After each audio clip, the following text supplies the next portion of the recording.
Bienvenido a una transmisión más de la Iglesia El Camino de la Fe. Como siempre, cada domingo a partir de las 11 de la mañana llevamos a cabo esta reunión y para nosotros es un gozo, una alegría el poder transmitir estos programas porque siempre tenemos en nuestro corazón la expectación de lo que Dios va a hacer a favor nuestro. Es un gozo para nosotros poder llevar el mensaje a través de nuestro pastor, el hermano Natividad Ramos, para que muchos podamos ser consolidados y poder permanecer en estos tiempos tan difíciles, tiempos malos, pero sabemos que Dios está con nosotros. Y yo quiero invitarle para que iniciemos con un pasaje de la Escritura que está en Eclesiastés capítulo 3, del verso 1 al verso 12, y dice su palabra: para todas las cosas hay sazón, y todo lo que se quiere debajo del cielo tiene su tiempo. Tiempo de nacer y tiempo de morir. Tiempo de plantar y tiempo de arrancar lo plantado. Tiempo de matar y tiempo de curar. Tiempo de destruir y tiempo de edificar. Tiempo de llorar y tiempo de reír. Tiempo de endechar y tiempo de bailar. Tiempo de esparcir las piedras y tiempo de allegar las piedras. Tiempo de abrazar y tiempo de alejarse de abrazar. Tiempo de agenciar y tiempo de perder. Tiempo de guardar y tiempo de arrojar. Tiempo de romper y tiempo de coser. Tiempo de callar y tiempo de hablar. Tiempo de amar y tiempo de aborrecer. Tiempo de guerra y tiempo de paz. ¿Qué provecho tiene el que trabaja en lo que trabaja? Yo he visto el trabajo que Dios ha dado a los hijos de los hombres para que en él se ocupasen. Todo lo hizo hermoso en su tiempo, y aún el mundo dio en su corazón, de tal manera que no alcance el hombre la obra de Dios desde el principio hasta el cabo. Yo he conocido que no hay mejor para ellos que alegrarse y hacer bien en su vida. Hasta ahí tenemos esta lectura que es de bendición para nuestras vidas. Y el día de hoy vamos a cantarle al Señor. Quizá usted me diga: tengo tantas necesidades, tengo tantas aflicciones, pero ¿por qué no decirle al Señor que nos rendimos a Él? Realmente como hombres descubrimos que somos tan deficientes. Hay tantas incapacidades en nosotros, pero lo que sí sabemos es que la palabra de Dios es firme y permanece para siempre. Esta palabra es la que nos consolida para poder pasar por estos tiempos tan críticos. Las familias están de luto, los hogares están desesperados. Pero tenemos un camino que es el camino que Jesús nos ha dado, porque en Él estamos y podemos permanecer. Porque Él ha dicho que su palabra es la verdad, y es verdad porque Él vive el día de hoy. Cada promesa que el Señor nos ha dado a través de estas palabras tienen poder y tienen vida porque Él vive el día de hoy. Y yo le digo: levántese en el nombre de Jesucristo, porque en el Señor tenemos la victoria. Enjugaremos nuestros llantos, porque el Señor ha dicho que toda lágrima será quitada, porque Él nos sostiene con el poder de su palabra. Yo quiero decirle a toda la gente que en este momento está pasando un duelo, que Jesús nos ama. Alléguese a Él. La familia Ramos ha encontrado una gran fortaleza en Él y nos hemos podido levantar en los tiempos difíciles. El Señor ha sido nuestro alto refugio. Y este día, Señor, le decimos: Señor, nos rendimos a ti. Podemos cantar a esa bella historia que un día Cristo Jesús nos rescató de una condición de la más terrible. ¿Por qué no cantarle? ¿Por qué no traer a memoria todas las veces que el Señor ha sido a favor nuestro? El Señor no solamente está en tiempos buenos, sino también en los tiempos malos. Así que con todo el corazón vamos a decirle al Señor que le amamos.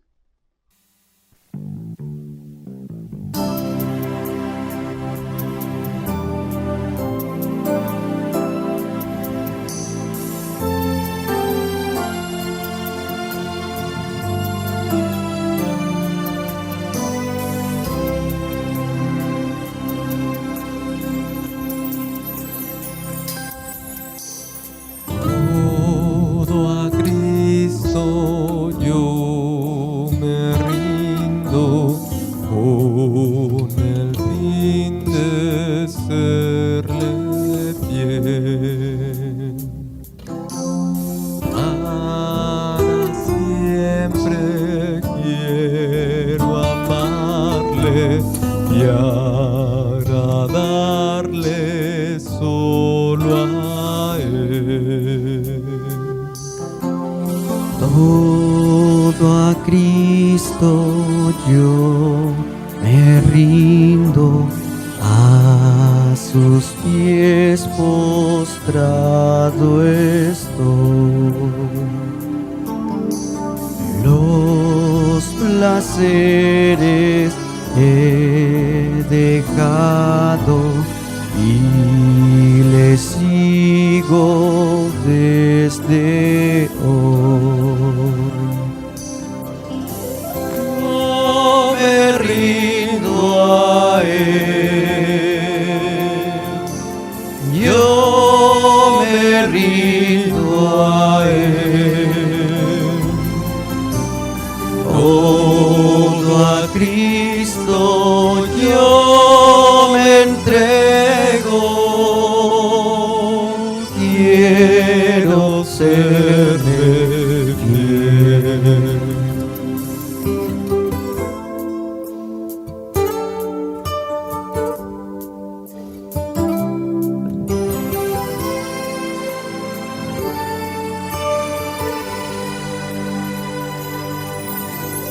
Todo a Cristo he rendido, siento el fuego de su amor. Oh, qué gozo hay en mi alma, gloria, gloria a mi Señor.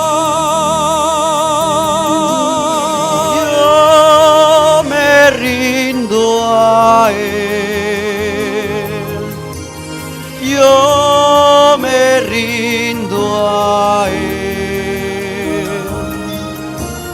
todo a Cristo yo me entrego, quiero serle fiel.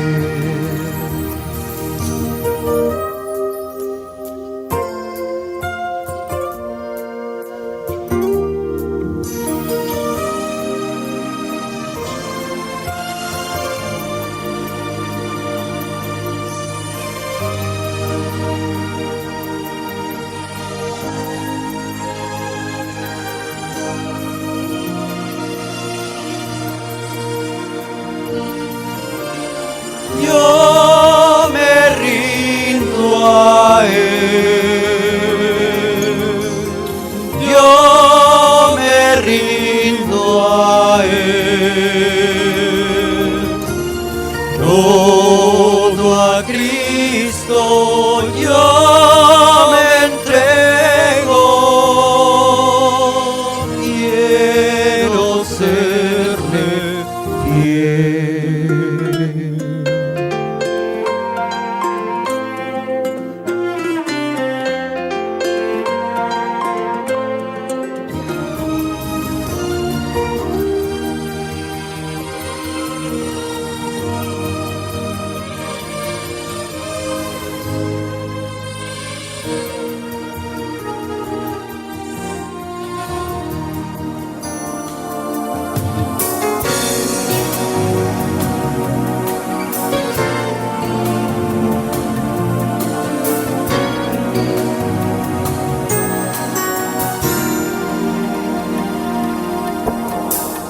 Vine a adorar a Dios,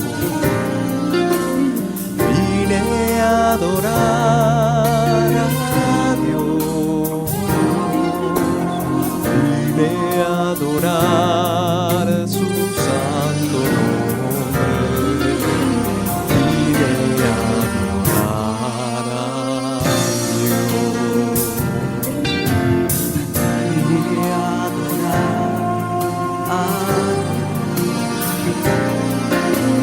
vine a adorar a Dios,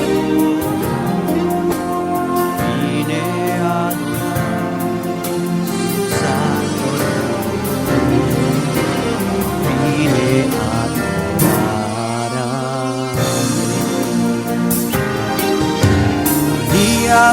especial a mi vida Él llegó, entró en mi corazón, camino nuevo me mostró, prometió nunca dejarme, por eso canto hoy, vine a adorar a Dios.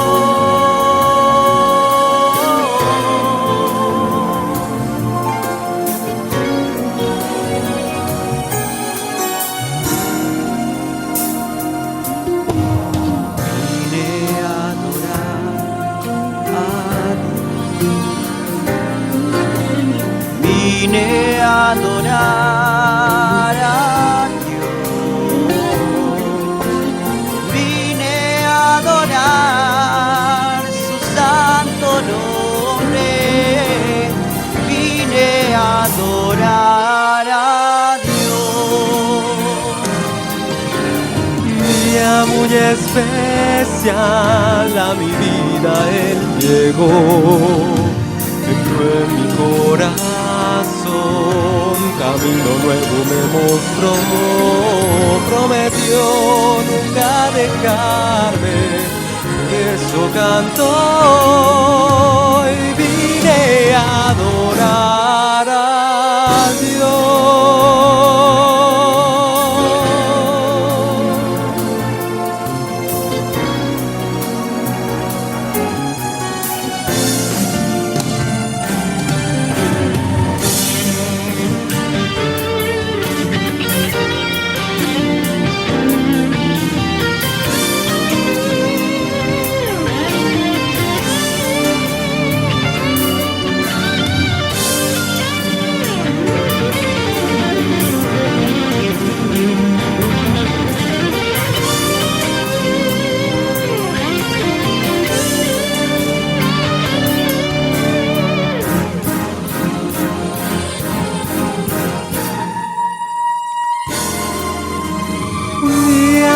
Especial a mi vida Él llegó, entró en mi corazón, camino nuevo me mostró, prometió nunca dejarme, por eso canto hoy, vine a adorar a Dios,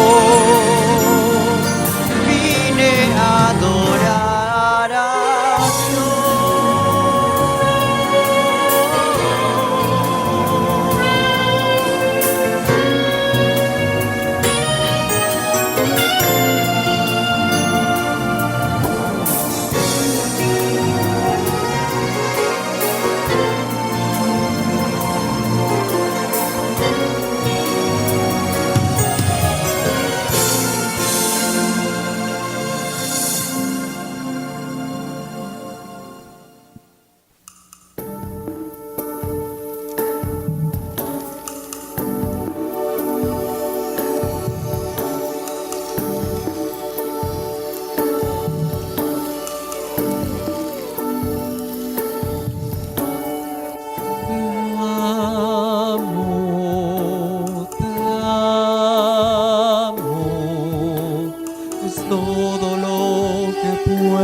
Señor, siempre confiaré y te amaré hasta el fin. Te amo,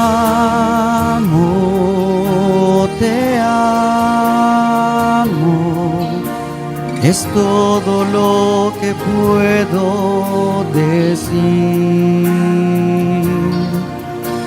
Te adoro,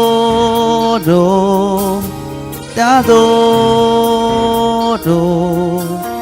Mi corazón confía en ti.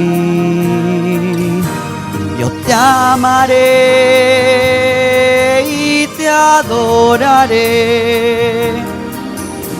No importa lo que pueda venir.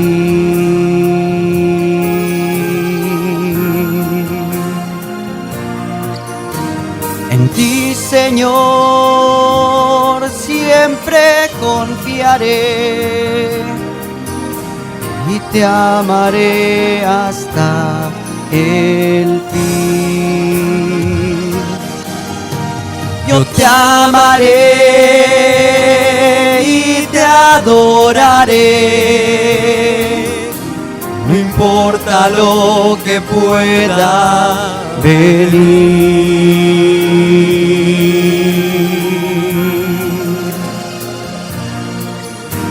En ti, Señor, siempre confiaré y te amaré hasta el fin. Y te amaré hasta el fin.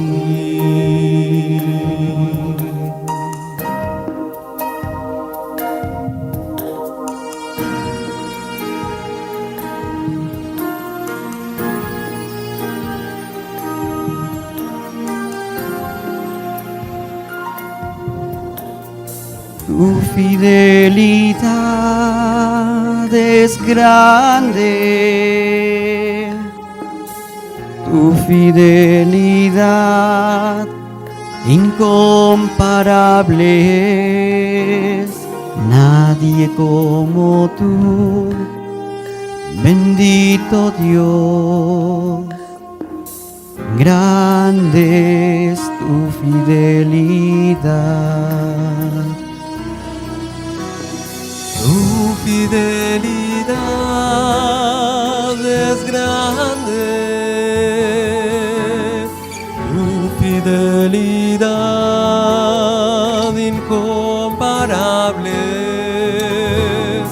nadie como tú, bendito Dios. Grande es tu fidelidad. Tu fidelidad es grande, tu fidelidad incomparable, nadie como tú, bendito Dios. Grande es tu fidelidad.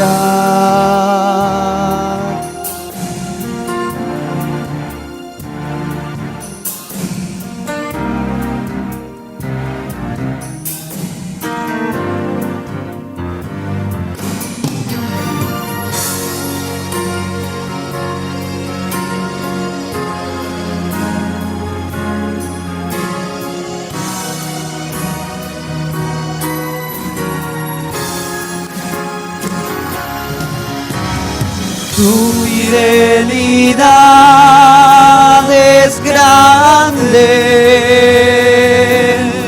tu fidelidad incomparable, nadie como tú, bendito Dios. Grande es tu fidelidad. Grande es tu fidelidad.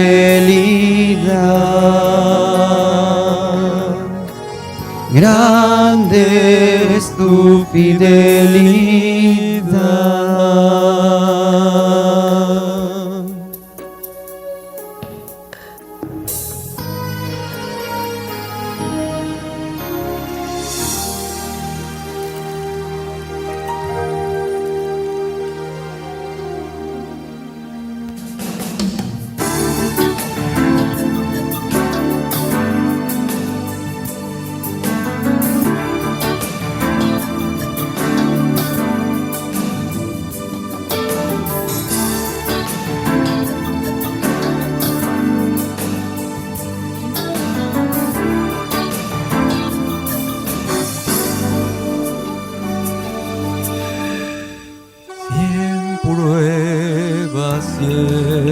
dolor, te sientes desmayar.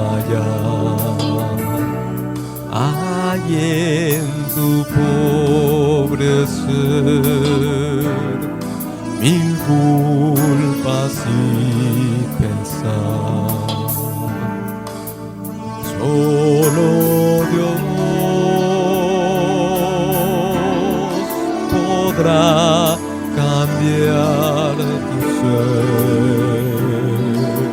si tan solo quieres ser en Él. Todo es posible si puedes creer. Todo es posible si puedes creer. Fe mueve la mano de Dios en su palabra viva. Todo es posible si puedes creer.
Todo es posible si puedes creer. Me mueve la mano de Dios en su palabra viva. Todo es posible si puedes creer.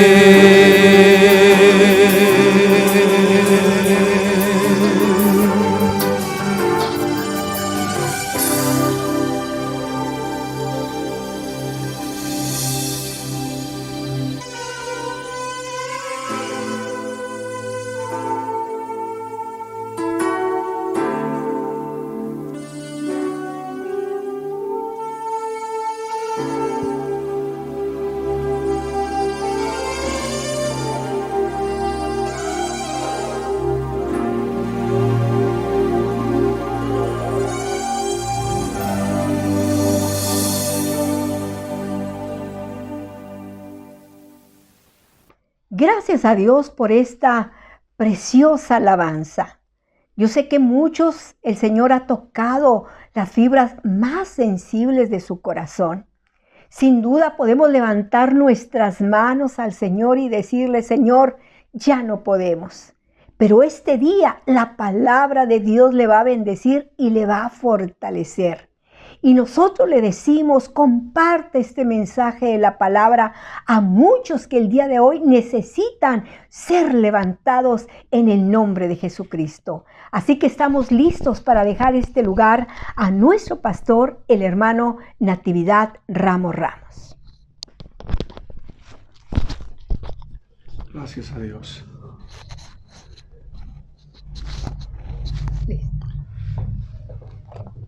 Gracias a Dios, mis hermanos. Envío a todos un saludo de los hermanos de la iglesia el camino de la fe, esperando que sea una bendición nuestra participación.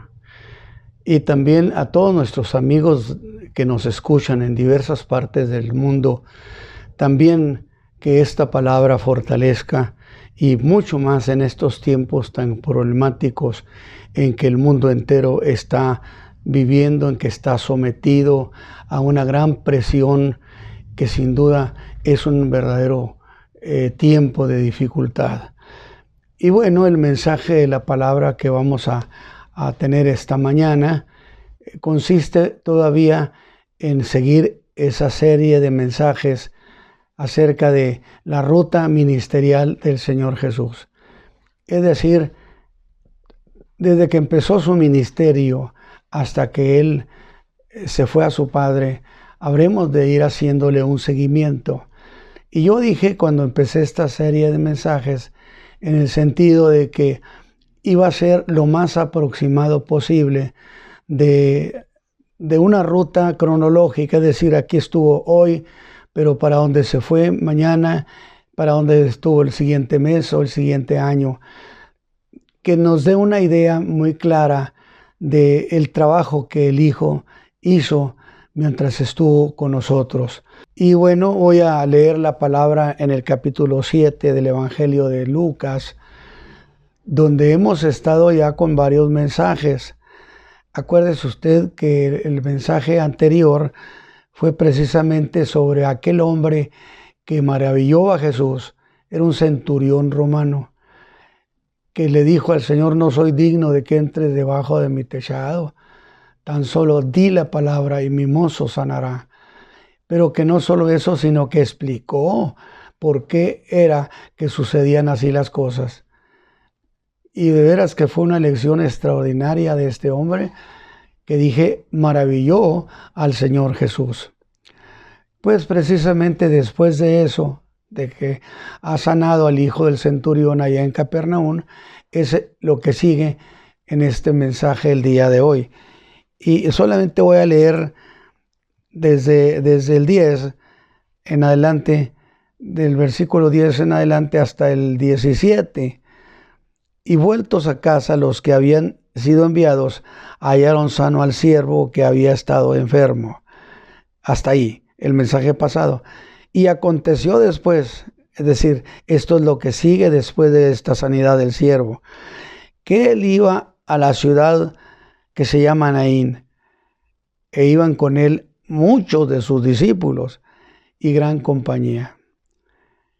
Y como llegó cerca de la puerta de la ciudad, he aquí que sacaban fuera a un difunto, unigénito de su madre, la cual también era viuda,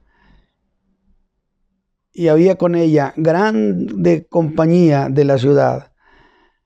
Y como el Señor la vio, compadecióse de ella, y le dice: no llores.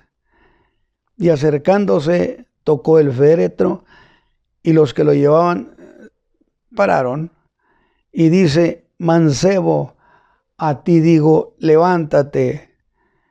Entonces se incorporó el que había muerto y comenzó a hablar, y lo dio a su madre. Y todos tuvieron miedo y glorificaban a Dios, diciendo que un gran profeta se ha levantado entre nosotros, que Dios ha visitado a su pueblo. Y salió esta fama de él por toda la Judea y por toda la tierra de alrededor. Qué extraordinaria historia. Espero que esta mañana usted también la disfrute. Vamos a orar. Padre, permite que la presentación de la palabra sea una bendición a quienes la escuchan. Ayúdame y pon el gozo, el calor de tu espíritu para que se presente con la alegría y con la seguridad y con la esencia que tiene esta historia. Por Cristo Jesús te lo ruego, Señor. Amén. Muy bien, debo decir que definitivamente en el mensaje pasado, del domingo pasado, disfrutamos aquella reunión que hubo con Jesús a orilla del mar de Galilea, reunión exitosa, una gran reunión, donde benefició a una grande multitud. Y de allí fue seguido por muchos. Y es entonces cuando se va a la montaña y da el grandioso, extraordinario sermón de la montaña. Dice el versículo 7 del Evangelio de Lucas: aconteció después, o sea, después del sermón de la montaña, que él iba a una ciudad que se llama Naín, que por cierto era una aldea de la que se habla en la Escritura solo una vez y no se vuelve a hablar de ella, con la idea de que no era un lugar importante, y que me da inclusive la idea de que era una aldea olvidada. Me gusta la idea, es un buen tema este, porque Jesús fue a donde estaban los olvidados. ¿No le parece una buena idea? El Señor Jesús es el Señor de los olvidados. Era una aldea que no se habla, dije, más que una sola vez en la Escritura. Pero esa visita que el Señor Jesús le hizo a esa aldea olvidada, sin importancia, el Señor la puso en la historia por el simple hecho de haberla visitado. Cómo cambian la vida de los pueblos y de los hombres cuando son visitados por el Señor Jesús. Por eso dice que Él anduvo haciendo bienes. Y tanto así que hoy, 2021, nos estamos acordando de ella. Y si a eso le damos sentido, veremos que el Evangelio le da importancia a ese renglón, a que el Señor dedicara tiempo valioso, extraordinario, para esas aldeas que yo le llamo aldeas oscuras. Nadie se interesaba en nadie allí. Y Mateo tiene su versión en el capítulo 9, versículo 35. Afirma que Jesús visitaba las ciudades, pero luego pone énfasis, dice, y a todas las aldeas. O sea, el Señor recorrió en su ministerio todos los lugares de la tierra de Israel, ciudades grandes y aldeas olvidadas, pequeñas como esta, sin importancia, porque estaba interesado en que todos conocieran lo que su Padre pensaba. Él les regaló tiempo y les regaló enseñanza hasta las aldeas más humildes y donde están los sin importancia. Donde, en esos lugares donde usted oye a la gente que dice, aquí nunca viene nadie. Le describe eso el tipo de aldea que estamos hablando, que el Señor Jesús visitó. Y esas palabras de Mateo dejan clara una cosa, que Jesús dedicó parte de su ministerio a los marginados. Escúchame de una vez, otra vez. El Señor Jesús dedicó parte de su ministerio a los marginados de la tierra, allá donde no sucede nada, donde no hay cosas que contar. Y si sucedía algo, no habría de tener mucha trascendencia, mucha importancia. ¿A quién le iba a interesar esos lugares? Porque era lo mismo que hablar de lugares como si estuvieran ocultos, como si no existieran, mejor dicho. Y yo creo que en ese sentido fue el reproche que los hermanos de Jesús le hicieron, según está consagrado en el capítulo 7 del Evangelio de Juan, que dice que ni sus hermanos creían en él. Y le dicen que hiciera sus milagros donde pudieran ser vistos. Es decir, sin duda el Señor había dedicado mucho tiempo de su ministerio a esas gentes olvidadas de las que los hermanos de Jesús no tenían ni siquiera noticia. Y le dicen, no lo hagas ahí, hazlo acá donde sean vistos. Porque le dicen, pásate de aquí y vete a Judea.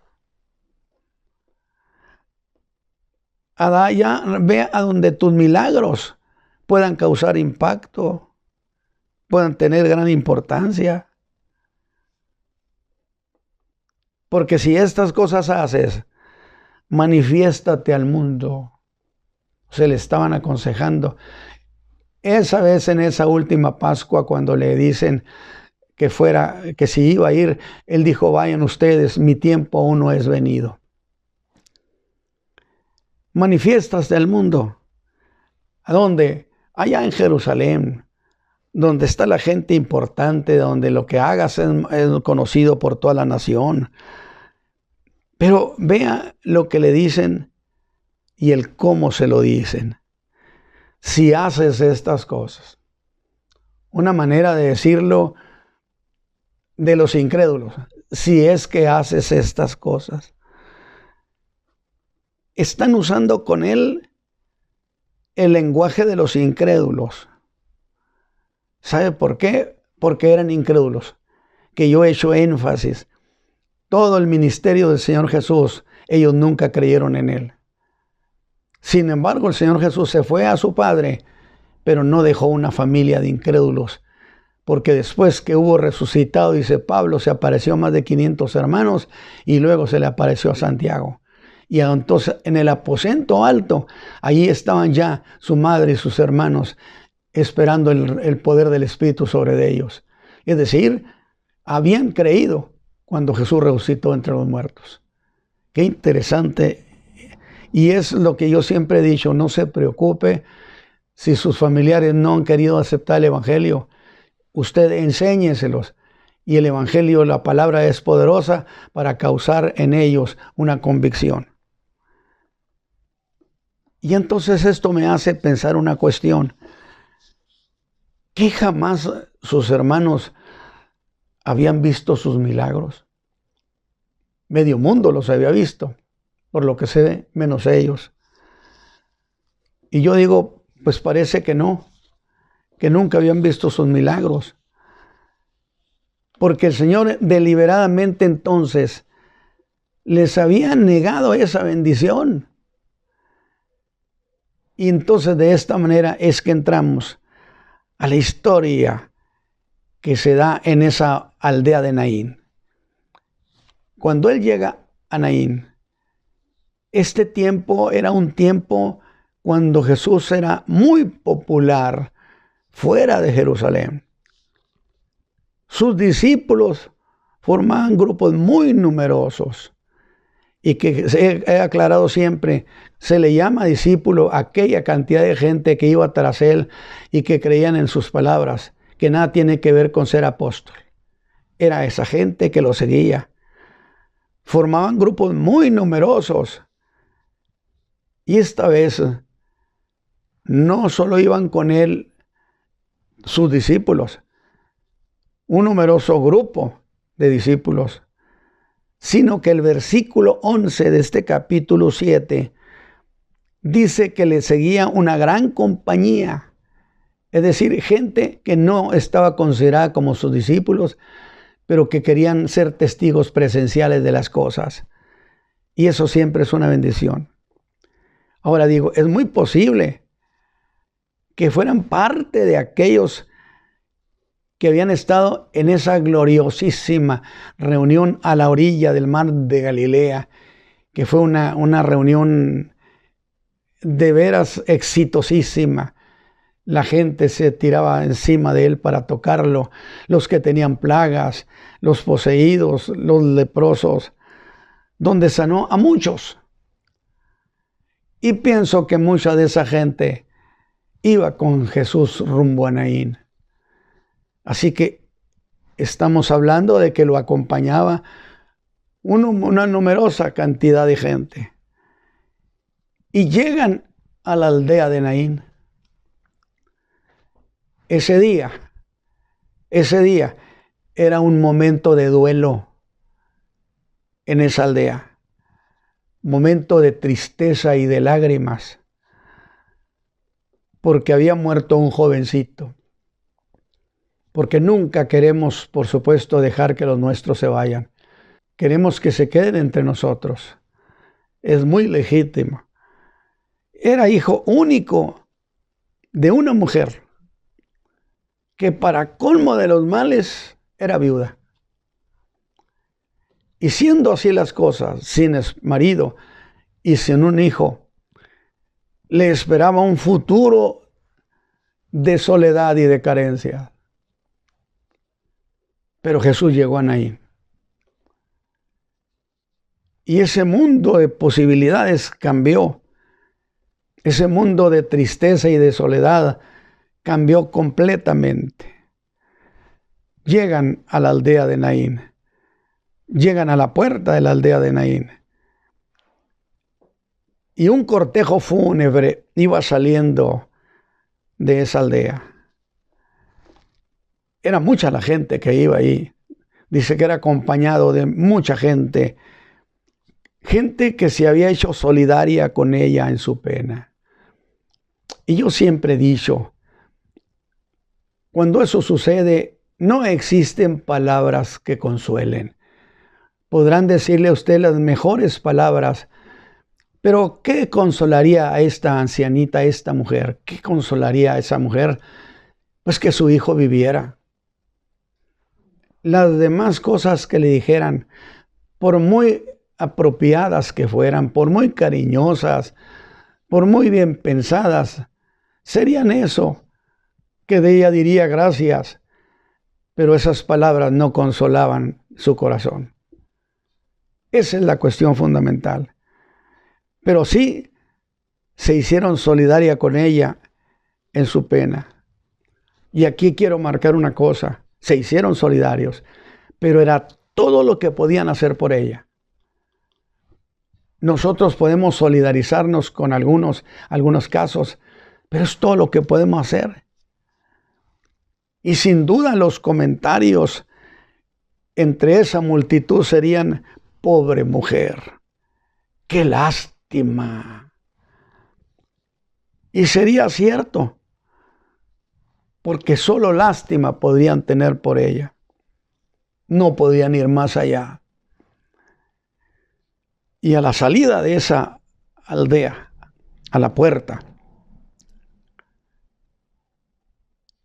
ese cortejo se encontró con Jesús, con la compañía que venía acompañando a Jesús. Así que eran dos grupos: el que iba saliendo de la aldea de Naín con aquel duelo, con aquella pena tan grande, y esta otra donde Jesús venía. Iban sacando a su difunto. Yo creo que este mensaje, estas ideas, nos acompañan mucho en este tiempo de esta pandemia, donde tantas gentes han perdido a sus hijos, a su esposo, a su esposa, a su madre. Pero Lucas es muy específico y aclara que era un hijo unigénito de aquella mujer que era viuda. Había perdido a su marido y ahora ha perdido a su hijo. Se ha quedado en la nada. Sus manos quedaron vacías. Definitivamente sería una doble pena. No estaba su marido y ahora se iba su hijo. Cosa que la dejaba en total desventaja frente a la vida. Porque le esperaba una vejez muy difícil. Muy difícil. Quizá esto esté ministrando a muchos de ustedes del auditorio, los hermanos que me están escuchando, que sienten que les esperan tiempos muy difíciles.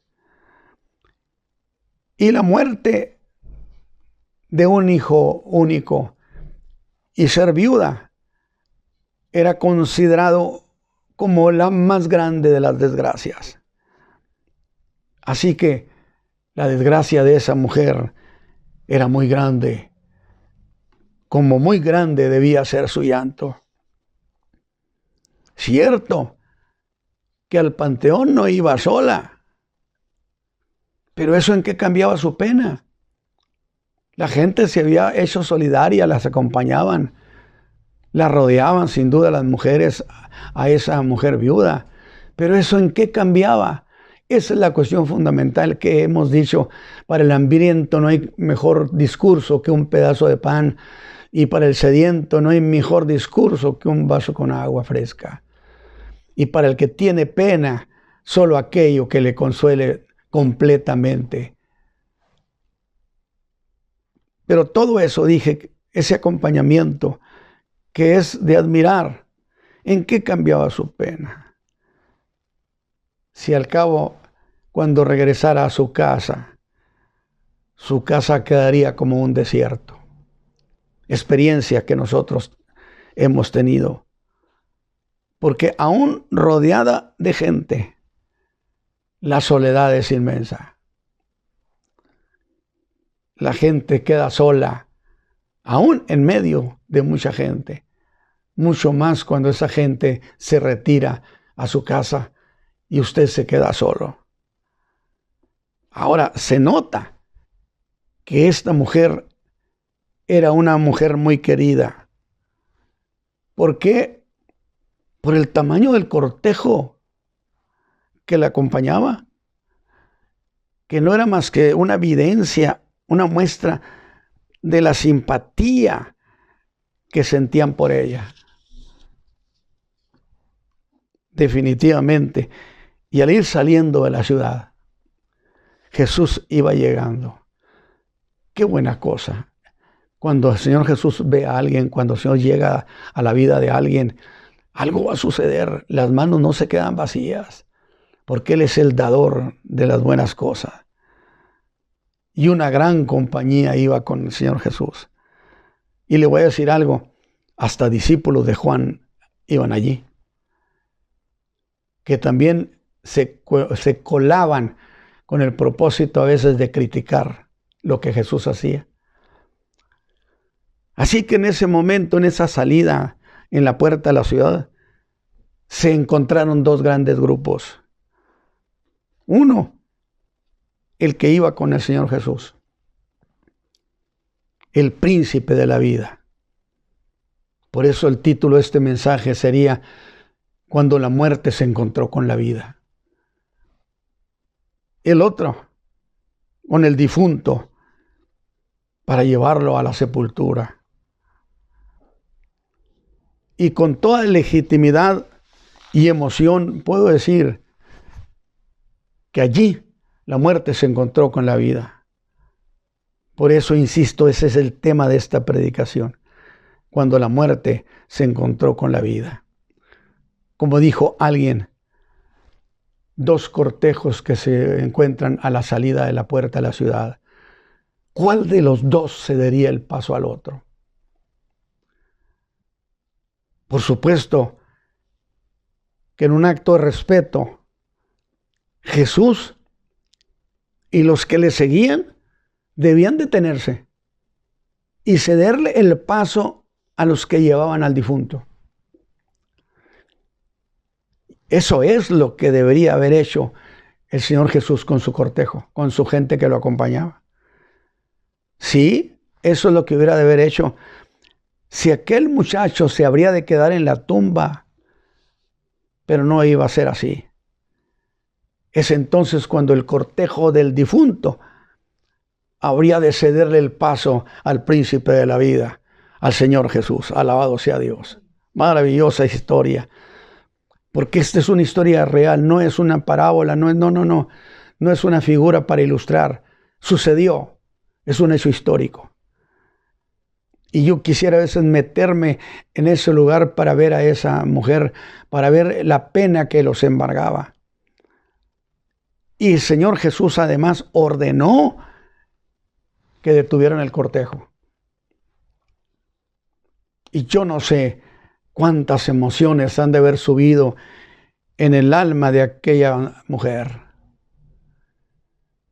Sorpresa, ¿qué está pasando? ¿Quién es él? Es el profeta de Nazaret.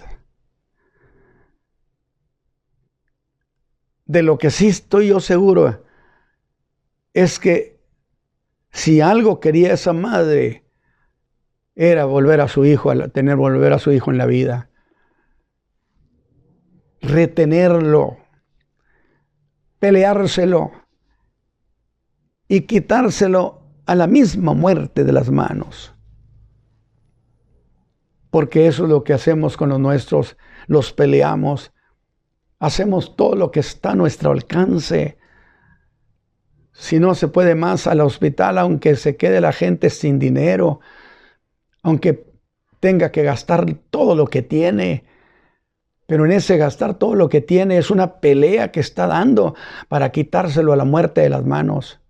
Y yo felicito a aquellos que con alma tan noble han hecho todo lo posible por rescatarlos de la muerte. Y si no se ha podido, queda la satisfacción que hicieron todo lo que se podía hacer. Sin embargo, mis hermanos, en esa aldea de Naín, la muerte ganó y la luz de aquella vida se apagó. El muchacho fue llevado a la eternidad. Y ahora solo quedaba una poca distancia donde aquella mujer le habría de decir adiós, hijo. Donde había de soltarlo. Y vendría el estallido de la pena. Era lo que se esperaría como final para aquella mujer en ese terrible día. El ángel de la muerte había cumplido su misión. Y puedo agregar, ya nada se podía hacer. Muchas mujeres lloraban. Sin duda, el rabino habría de decir una oración y habría de hablar palabras de un gran contenido, palabras con mucha sabiduría que buscarían que esa mujer aceptara lo que había sucedido, que era la mano de Dios la que había hecho todo eso y lo había permitido, porque Dios es el dueño de la vida y la vida de los seres humanos tiene caducidad. Para nosotros, la muerte de los nuestros es una pena y una tragedia. Aunque para Dios, cuando recoge a sus hijos, es una gran alegría. Pero en todo eso, no habría nada que pudiera consolar el corazón de aquella mujer. Esa es la cuestión que estoy planteando. La pena que muchos de ustedes están sufriendo el día de hoy. Muchas palabras les han dicho amigos, parientes. Sin embargo, el consuelo no llega. No es suficiente. ¿Qué podía consolar el corazón de esa mujer? Lo único es volver a tener a su hijo en sus brazos en la vida. Por eso dije, nosotros podemos tener pena y lástima, pero hasta ahí llegamos, solo lástima. Pero el Señor Jesús llegó y en Él no solo lástima, es poder de Dios en acción. Y dice Lucas, como el Señor la vio, y siempre he dicho que extraordinario es cuando el Señor Jesús ve a una persona, se compadeció de ella, se hizo solidario con ella, porque Él conoce nuestras penas, por eso es un buen pontífice, por eso es un buen sumo sacerdote, porque conoce cómo vivimos los hombres, lo que sentimos, las penas, cómo podemos llevarlas. Se solidarizó con ella, sintió ternura. Y aunque la Escritura no lo diga así, bien puedo ver y decir a esa mujer llorando inconsolable y decirle, preciosa viejita, que el Señor Jesús le hubiera dicho, aunque no lo dice la Escritura, pero yo quiero ponerle palabras allí, que el Señor Jesús le pudo decir a esa mujer, preciosa viejita, voy a hacer que este día de tristeza y de pena tan grande, sea el más feliz de tu vida. Porque en Cristo, el Hijo de Dios, la compasión no es lástima.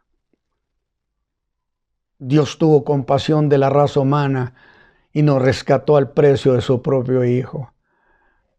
No es lástima, son hechos. Y dije, usted y yo nos podemos compadecer y sentir lástima. Pero en Jesús no es lástima, es poder de Dios en acción. El poder que hace cosas. Y se los había dicho el Señor en Juan 5 a los líderes religiosos. El Padre le da vida a los muertos, levanta a los muertos. ¿Por qué? Porque es todopoderoso. Pero el Hijo también levanta a los muertos y levanta a los que Él quiere.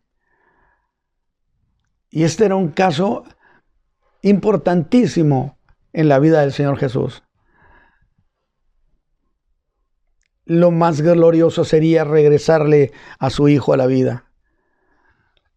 Porque Él, mis hermanos, es la resurrección y la vida.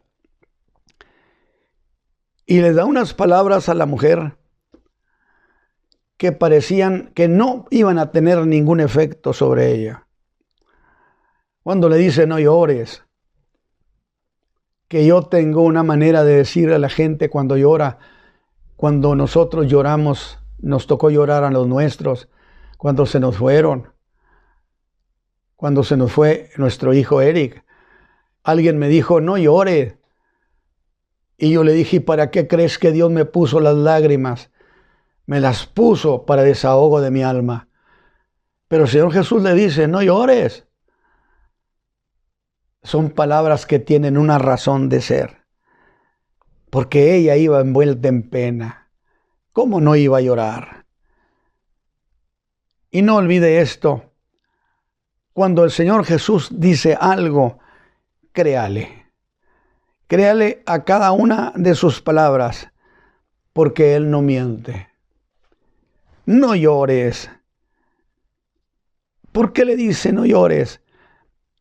Anunciando propiamente que ella ya no tendría por qué llorar. Y yo estoy pensando en este momento, en estos días de pandemia, donde muchos tienen tristeza.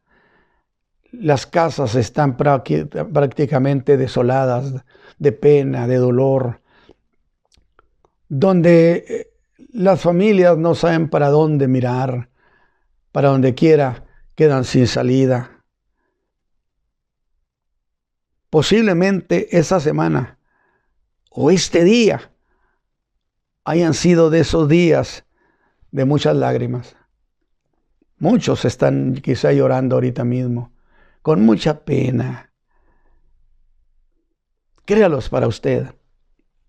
Y aquí voy a hacer una precisión que usted me va a decir cuando termine la historia de hermano Ramos.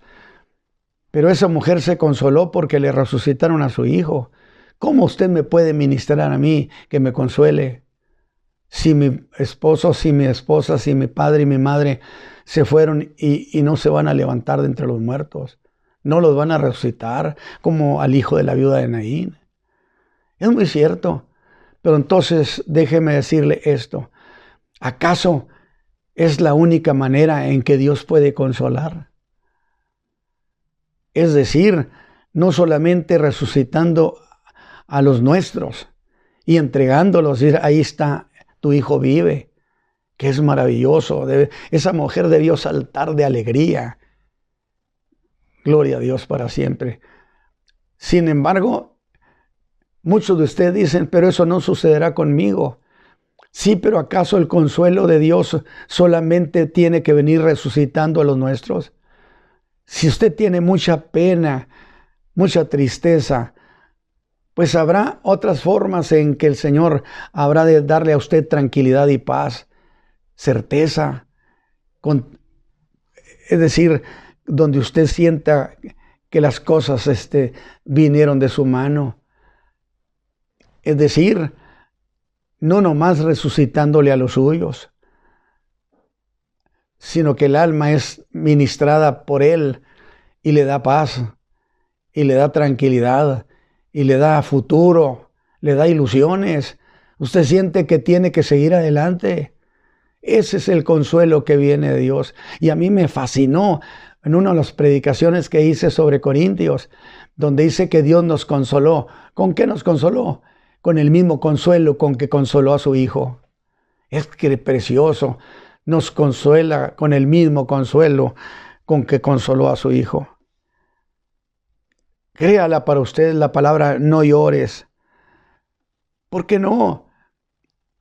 Porque Él va a hacer algo por usted. Es lo que estoy diciendo. Y aquella mujer, cierto que habría de llorar después, pero habría de llorar de alegría, de gozo. Y el Señor Jesús se acerca al féretro y lo toca. Y los que llevaban el féretro de esta gente, ese joven, se detuvieron. Y la muerte sin duda empezó a soltar su presa, porque Cristo es el vencedor de la muerte. Y hay una idea que a mí me fascina, me encanta, que llega un momento cuando el Señor Jesús dice: los muertos oirán la voz del Hijo del Hombre y se levantarán. Es decir, le quitará a todos los muertos de todas las edades, porque la muerte los tiene atrapados, los tiene bajo su dominio, su señorío. Pero entonces ahora el Señor Jesús ordena que suelte a toda la gente que está muerta. Y nunca más volverá a haber muertos. Y yo le llamé con gozo: la muerte quedará desocupada, porque ya no tendrá trabajo que hacer, porque Cristo es el vencedor de la muerte. Así que dije, los que la llevaban se detuvieron. Y las puertas de la muerte se estarían abriendo. Tan solo porque el Señor de la vida así lo quería. Cumpliéndose allí lo que Él había dicho, que el Hijo al que quería le daba vida. Y si Él hace eso, nomás porque quiere, entonces es porque el Señor Jesús es soberano y da una orden. Debió haber una gran expectación. La anciana estaría pendiente. ¿Qué va a hacer? Cuando oye decir: mancebo, a ti digo, levántate. Y allá en la eternidad, el muchacho oyó la voz del Hijo de Dios. Podía mirarle a los ojos a la muerte y decirle: suéltame, que el Señor de la vida me está llamando. Y vuelve a la vida y se incorporó. Y Lucas dice que se lo dio a su madre. Y la idea de darlo es regalarlo. Él solo regaló a su madre. Pero aquí yo quiero que usted disfrute de una idea preciosa. Porque eso de que se lo dio a su madre, la pregunta es: ¿qué acaso no era de ella? ¿Sí? Ella lo tuvo en su vientre. Y vino la vida y fue de ella. Pero la muerte se lo quitó a esa mujer. Y ahora ese joven era de la muerte. Pero Jesús se lo quitó a la muerte. Y ahora entonces era de Jesús ese joven, porque lo había rescatado. Y entonces, como dueño de ese joven, ahora él se lo regala a su madre. Qué interesante cuando dice lo dio a su madre, que yo siempre decía: ¿pero por qué? Si era de su madre. No, era de la muerte. Lo tenía ella la muerte en propiedad. Lo tenía bajo resguardo. De tal manera que Jesús va y se lo quita. Y entonces se lo entrega a su madre. Y aquel muchacho volvió a ser de ella. Y le digo a esta mujer: mujer, te consoló eso que acaba de hacer el profeta de Nazaret. Ella no sabría ni qué decirme entre lágrimas no podría explicarme, por supuesto, lo que ella sentía. Abrazaría a su hijo. Diría, vámonos a casa. Mi hijo, mi hijo. Y entonces esta mañana dije, ¿cuál sería el consejo de este mensaje para la gente que está sufriendo? Porque en este tiempo es mucha la gente que está muriendo. Las lágrimas corren a raudal en las familias. Las penas, los gastos. Porque la enfermedad quita el sueño. Bien decían que la enfermedad es un ladrón, porque Satán es un ladrón. Pero está establecido a los hombres morir una vez. Pero entonces, si el único consuelo fuera que los nuestros se resucitaran, estaría muy limitado. Quizá el suyo, su difunto, tiene un tiempo. ¿Cómo se lo van a entregar de nuevo? Sin embargo, insisto, hay muchas maneras en que Dios consuela a los hombres. Usted que no ha podido salir de esa pena, esta mañana el Señor, que es el que dio la vida, toque su alma. Dígale, Señor, dame consuelo, dame paz. Es más, no sé ni qué hacer ya en la vida, me siento detenida.